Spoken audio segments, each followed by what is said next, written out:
নমস্কার। যুক্তি তর্ক সঙ্গে অর্কই আপনাদের স্বাগত। আপনাদের সঙ্গে আমি অর্কপ্রভ সরকার। 25শে মার্চ 1971-এর 25শে মার্চ পাক সেনা শুরু করেছিল অপারেশন সার্চলাইট। কয়েক হাজার মুক্তিকামী বাংলাদেশের মানুষকে খুন করেছিল পাক সেনা।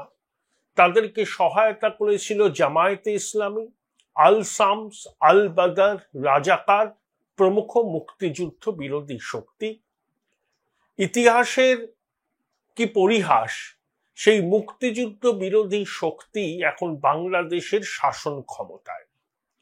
26শে মার্চ বাংলাদেশের স্বাধীনতা দিবস। মুক্তিযুদ্ধ বিরোধী শক্তির নেতা, আন্তর্জাতিক খ্যাতিসম্পন্ন র্যাকেটিয়ার, বাটপার, সুৎখোর ইউনূস সেদিনকেই চীনে যাচ্ছেন। দেশের স্বাধীনতা দিবসের দিন পৃথিবীর কোন দেশের কোন রাষ্ট্রপ্রধান কখনো দেশের মাটি ছেড়ে বিদেশে যান? রিশিডিউল করতে হয়, একদিন বাদে যেতে হয়, মহাভারত অশুদ্ধ হয় না। কিন্তু সুদি ইউনূস এমনই একজন লোক যার মস্তিষ্কে শুধু রয়েছে ঘৃণা আর মুক্তিযোদ্ধাদের প্রতি ক্রোধ। তার বহিঃপ্রকাশই ঘটছে বাংলাদেশের সমকালের রাজনীতিতে। কিন্তু ইউনূস আর কতদিন এই পদে থাকতে পারবেন? এটাই তো আজকের মূল প্রশ্ন বাংলাদেশের মানুষের মনে, এই ভারতীয় উপমহাদেশের যারা বাংলাদেশের উপর নজর রাখেন তাদের মনে। আমি কি শিরোনাম দিয়েছি? Waker in, Yunus out. তার মানে এই নয় যে ওয়াকারুজ্জামান রাষ্ট্র ক্ষমতা দখল করবেন। বাংলাদেশের সেনাবাহিনী এই পথে হাঁটবেন না। 75 সালে মুজিবের খুনের পর বাংলাদেশে অনেক কূ হয়েছে। জিয়াউর রহমান সেনাদের হাতেই খুন হয়েছিলেন, মুজিবুর রহমান সেনাদের হাতেই খুন হয়েছিলেন, এরশাদের সেনা শাসন দেখেছে বাংলাদেশ। তারপরেও সেনা অভ্যুত্থানের চেষ্টা হয়নি তা নয়, সর্বশেষ হচ্ছে 2009-এর বিডিআর বা পিলখানা গণহত্যা। কিন্তু ওয়াকারুজ্জামান তার কথাবার্তায় পদক্ষেপের মাধ্যমে স্পষ্ট করে দিচ্ছেন তিনি এই অন্তর্বর্তী সরকারের প্রধান চালিকা শক্তি। এই আবহে আমেরিকার প্রশান্ত মহাসাগরীয় অঞ্চলের ডেপুটি কমান্ডার তার 2জন সতীর্থকে নিয়ে বাংলাদেশ সফরে আসছেন। সেনাপ্রধানের সঙ্গে সাক্ষাৎ করবেন, ইউনূসের সঙ্গেও সাক্ষাৎ করবেন। রাখাইন প্রদেশে রাখাইন আর্মি দখল করে নিয়েছে, তারা আরো কয়েকটা কন্টিগুয়াস এরিয়া দখল করেছে, জুন্টার সঙ্গে তাদের সংঘাত চলছে। আমেরিকা সম্ভবত চায় ওই অঞ্চলে একটা স্বতন্ত্র দেশ গড়ে উঠুক, সেখানে বাংলাদেশকে কিভাবে ব্যবহার করে রাখাইনের বিদ্রোহীদের সাহায্য করা যাবে সেটা আমেরিকা এক্সপ্লোর করতে চায়। রাষ্ট্রপুঞ্জের মহাসচিব কক্সবাজারে গিয়েছিলেন, 1 লক্ষ লোকের ইফতারে ইউনূস স্থানীয় ভাষায় বক্তব্য দিয়েছিলেন। গুতরেসও বলেছিলেন বাংলাদেশের ভূখণ্ডকে ব্যবহার করে রাখাইন প্রদেশে ত্রাণ পাঠানোর ব্যবস্থা যদি করা যায় তাহলে ভালো হয়। ইউনূস নন কমিটাল ছিলেন, কারণ বাংলাদেশের ভূখণ্ড দিয়ে রাখাইন প্রদেশে ত্রাণ সামগ্রী পাঠালে মায়ানমারের জুন্টা সরকার ক্ষুব্ধ হবে বা জুন্টা সরকারের সঙ্গে চীনের সম্পর্ক ভালো, তাই ইউনূস পড়েছেন একটা মহা ফাঁপড়ে। আবার সেনাপ্রধান কার্যত ইউনূসকে চরমপত্র দিয়েছেন। রবিবার সেনাপ্রধান, নৌবাহিনী, বিমান বাহিনী প্রধান এবং অন্যান্য উচ্চপদস্থ সামরিক কর্তাদের সঙ্গে বৈঠক করেন। সোমবার জুনিয়র কমিশন অফিসারদের সঙ্গে বৈঠক করেন। অনেকে সেই বৈঠকে সরাসরি যোগ দেন, অনেকে ভার্চুয়াল মাধ্যমে যোগ দেন। অত্যন্ত গুজব ছড়িয়ে গিয়েছিল যে সেনা টেক ওভার করবে, সেনাপ্রধান জাতির উদ্দেশ্যে ভাষণ দেবেন, কিন্তু সেনাপ্রধান দেননি। বরঞ্চ তিনি সেনাবাহিনীকে বলেছেন সমস্ত রকম পরিস্থিতির জন্য তৈরি থাকতে। সেনাবাহিনীকে আক্রমণ করা হচ্ছে, তাদেরকে দেশ বিরোধী ভারতের দালাল তকমা দেয়া হচ্ছে, এসবের প্রতিবাদ করতে হবে। ক্যান্টনমেন্ট থেকে যে নির্দেশই আসবে সেনার সকল সদস্যকে সেটা অক্ষরে অক্ষরে মানতে হবে এবং দুর্বৃত্তদের ধরতে হবে এবং সেনাবাহিনীর বিরুদ্ধে যারা বিষোদ্গার করছে, যারা চক্রান্ত করছে, তাদের বিরুদ্ধেও সেনাবাহিনী কঠোর পদক্ষেপ নেবে। এই যে ব্যারিস্টার ফুয়াদ বলে একজন আছে, এবি পার্টির নেতা, তিনি ক্যান্টনমেন্ট গুড়িয়ে দেওয়ার হুমকি দিয়েছেন। আমার ধারণা সেনাবাহিনী তার বিরুদ্ধে ব্যবস্থা নেবে।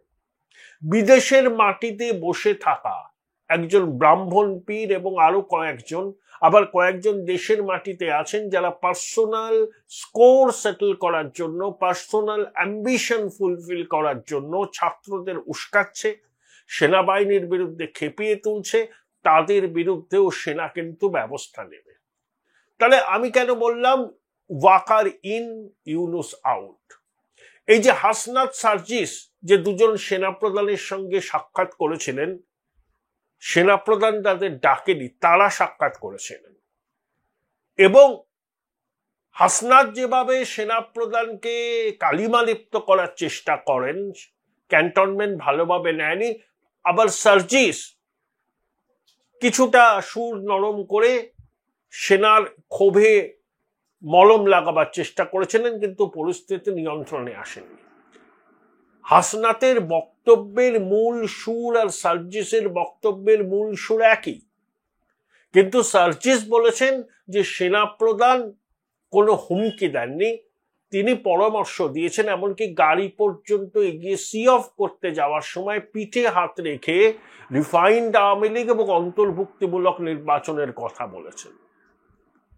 কিন্তু একটা বিষয় দিনের আলোর মতো স্পষ্ট, যেটা কেউই দ্বিমত পোষণ করেনি, যে ডক্টর ইউনুসকে সেনাপ্রধান বুকে পাথর চাপা দিয়ে মেনে নিয়েছেন। কারণ আমার মতেও, অনেক মানুষের মতো, ইউনুস একজন কনভিক্টেড, একজন আন্তর্জাতিক খ্যাতি সম্পন্ন বাটপার, র্যাকেটিয়ার।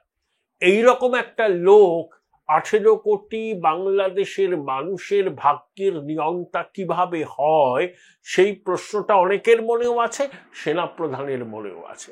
কিন্তু ছাত্ররা অনড় অবস্থান নেওয়ায় পরিস্থিতির চাপে পড়ে সেনাবাহিনী তখন কনফ্রন্টেশনে যায়নি, বুকে পাথর চাপা দিয়ে ইউনুসকে মেনে নিয়েছিলেন সেনাপ্রধান। কিন্তু তারপরে ইউনুস চেষ্টা করেছেন সেনাপ্রধানকে অপসারণ করা, নানা ছুতোয় নির্বাচন পিছিয়ে দেওয়ার চেষ্টা করেছেন, সন্ত্রাসীদের মদদ দিয়েছেন এবং সেনাবাহিনীকে নিজের কাজ করতে দেয়নি। এখন সেনা আমেরিকার চাপে, ভারতের চাপে এবং নিজেদের ইমেজ প্রোটেক্ট করার জন্য রিটালিয়েট করছে। সেই জন্য সেনাপ্রধান যে দুজনের নাম বলেছেন, সাবের হোসেন চৌধুরী আর শিরিন শারমিন চৌধুরী, একজন ভূতপূর্ব মন্ত্রী ছিলেন আওয়ামী লীগের, একজন সাবেক সংসদের স্পিকার ছিলেন, দুজনেই শেখ হাসিনার ঘনিষ্ঠ।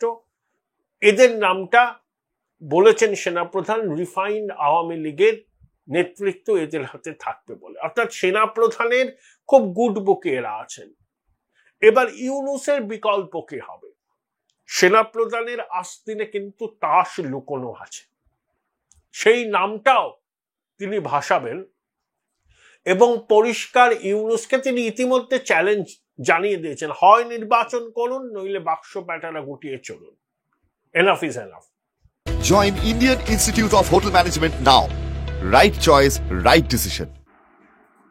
তাহলে ইউনুসের সময় যে কমে আসছে, his days are getting numbered in Bangladesh politics. It is crystal clear. There is no denying the fact. তাহলে who will replace ইউনুস? এটাই এখন $1 billion কোশ্চেন। সেনাপ্রধানের আস্তিনে নাম রয়েছে, তিনি সেটা প্রকাশ করেননি। তিনিও জল মাপছেন, তিনিও বিভিন্ন মহলের সাথে কথা বলে তার প্রস্তাবিত নামে একটা ঐক্যমত্য গড়ে তোলা যায় কিনা সেটা দেখছেন। কিন্তু Yunus has to be replaced, এটা বাংলাদেশের সেনাবাহিনীর একেবারে পরিষ্কার অবস্থান। এবং নির্বাচন এই অন্তর্বর্তী সরকারের অধীনে হবে না, নির্বাচন হবে কোনো তত্ত্বাবধায়ক সরকারের অধীনে। এবং সেই তত্ত্বাবধায়ক সরকার কে প্রধান হবেন, কারা উপদেষ্টা হবেন, সেটা কিন্তু সেনাবাহিনী ঠিক করবেন। ইউনূসকে সেনাপ্রধান আর কিন্তু এক মুহূর্তের জন্য বরদাস্ত করবে না, কারণ প্রথম দিন থেকে ইউনূস সেনা প্রধানের সঙ্গে অসহযোগিতা করেছেন, নির্বাচন করতে চাননি, ছাত্রদের দিয়ে দল করিয়ে নির্বাচন ভেস্তে দেওয়ার পরিকল্পনা করেছেন, এবং সেনাবাহিনী এমন খবরও পেয়েছেন যে বাংলাদেশ জুড়ে নাশকতার ছক কষছে এই ছাত্রদের এই নতুন পার্টির সমর্থক জঙ্গি গোষ্ঠী। আসিম মাহমুদ, সাজিব ভুঁইয়া যখন বলেন 5ই অগস্ট গণ অভ্যুত্থান ব্যর্থ হলে তারা বিকল্প পথ ভেবে রেখেছিলেন, সেটা হলো সশস্ত্র অভ্যুত্থানের পথ। তার জন্য অস্ত্র মজুদ ছিল, পরিকাঠামো প্রস্তুত ছিল। আমেরিকার দূতাবাসের সঙ্গে পিটার হাস তখন ছিলেন, নিয়মিত যোগাযোগ রেখেছে এই ছাত্ররা। তাহলে আন্তর্জাতিক একটা চক্রান্ত, সেই অস্ত্রগুলো এখনো জঙ্গিদের হাতে আছে, সেই অস্ত্র সারেন্ডার করা হয়নি, সব অস্ত্র উদ্ধারও হয়নি। এগুলো হচ্ছে অভ্যুত্থানের আগের। তার পরে 400 থানা লুটপাট করে অস্ত্রাগার থেকে অস্ত্র নিয়ে আসা হয়েছে। তাহলে বিপুল অস্ত্র জঙ্গিদের হাতে আছে। এই জঙ্গিরা নাশকতার ছক কষছে, তাদের টার্গেট সেনাপ্রধান, সেনাবাহিনীর পদস্থ কর্তারা, সেনা ক্যান্টনমেন্ট, প্রতিষ্ঠিত রাজনৈতিক দলের শীর্ষ নেতৃত্ব, এবং অবশ্যই বাংলাদেশের মাটিকে ব্যবহার করে ভারতে সন্ত্রাসী কাজকর্ম চালানো। এরাই ছাত্রদের দলকে মদত দিচ্ছে। তাই ছাত্ররা এই বেআইনি অস্ত্রের মজুদ ভান্ডার হাতে থাকার সুযোগে সেনাবাহিনীকে চ্যালেঞ্জ করার স্পর্ধা দেখিয়েছে। সেনাবাহিনী কিন্তু এটাকে মেনে নেবে না। ইতিমধ্যেই সেনার সর্বস্তর থেকে দাবি উঠেছে যে এবার সেনার ক্ষমতা দেখানো হোক, কারণ সেনা যদি এই হুমকির পরেও চুপ করে থাকে তাহলে সেনার ইমেজও হবে বাংলাদেশের পুলিশের মতো। ইতিমধ্যেই 32 নম্বর ধানমন্ডি যেদিনকে ভাঙা হলো, সেনাবাহিনীকে ভুয়ো ভুয়ো স্লোগান শুনতে হয়েছে, সেনাবাহিনীর ল্যাজ গুটিয়ে ব্যারাকে পালিয়ে গেছে। কিন্তু সবকিছুর একটা সহ্য করার ক্ষমতা থাকে। জল যখন মাথার উপর দিয়ে বয়ে যায় তখন কিন্তু রিটালিয়েশন হয়। সেনাবাহিনী এবার রিটালিয়েট করবে, এক্সার্ট করবে তাদের ক্ষমতা, এবং সেই জন্য সেনাপ্রধান সব রকম পরিস্থিতির জন্য বাহিনীকে প্রস্তুত থাকার কথা বলেছেন। এবং আওয়ামী লীগকে সাথে নিয়ে যে সংসদ নির্বাচন হবে, সেনাপ্রধান একেবারে তার এই অবস্থানে অনড়। অন্তর্ভুক্তিমূলক নির্বাচন করতে হবে, এটা আমেরিকার দাবি, ভারতের দাবি, পশ্চিম দুনিয়ার দাবি, এবং সেনাপ্রধান সেই বার্তা পেন্টাগন থেকেও পেয়েছেন, ভারত থেকেও পেয়েছেন। এই যে প্রশান্ত মহাসাগরীয় অঞ্চলের ডেপুটি কমান্ডার আসছেন ঝটিকা সফরে, সেনাপ্রধানের সঙ্গেও কথা বলবেন তো, তাহলে তুলসী গাবার্ড এবং ডোনাল্ড ট্রাম্পের বাংলাদেশ সম্পর্কে মনোভাবটা কি সেনাপ্রধানের কাছে তারা কিন্তু জানাবেন। তাই সেনাপ্রধানকে দুর্বল ভাবার কোনো কারণ নেই, তিনি আটঘাট বেঁধেই প্রস্তুতি নিচ্ছেন, কিন্তু সেনা সরাসরি ক্ষমতা দখল করবে না। ইউনূসকে সরিয়ে ওয়াকারুজ্জামান তার আস্থাভাজন কাউকে ওই তত্ত্বাবধায়ক সরকার তৈরি করে তার মাথায় বসাবেন, তিনি নির্বাচন সংগঠিত করবেন, সেনাবাহিনী পূর্ণ সমর্থন করবে, এবং অন্তর্ভুক্তিমূলক নির্বাচন হবে। সেই নির্বাচনে আওয়ামী লীগও পার্টিসিপেট করবে। অর্থাৎ ওয়াকার ইন, ইউনূস আউট।